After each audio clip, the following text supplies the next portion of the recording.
अस्सलामुअलैकुम, आप देख रहे हैं के न्यूज एचडी। मैं हूं हारिस अली शाह गिलानी। चलते हैं आज की अहम खबरों की तरफ। ताज़ा तरीन खबरों से बाखबर रहने के लिए हमारा चैनल सब्सक्राइब कीजिए। रुक करेंगे दादू का, जहां से रिपोर्ट कर रहे हैं हमारे नुमाइंदे सैयद सफीर हुसैन नकवी।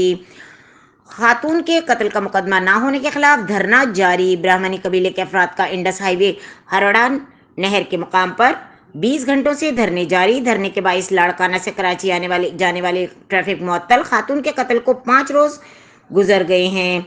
62 मुलजिमान के खिलाफ मुकदमा दर्ज नहीं किया जा रहा। मुजाहिरीन दादू, जब तक कत्ल का मुकदमा दर्ज नहीं होता धरने जारी रहेंगे। 5 रोज कबीला लाशारी और ब्राह्मणी कबीले के 2 ग्रुपों में फायरिंग के तबादले में खातून जाँ बहक हो गई थी।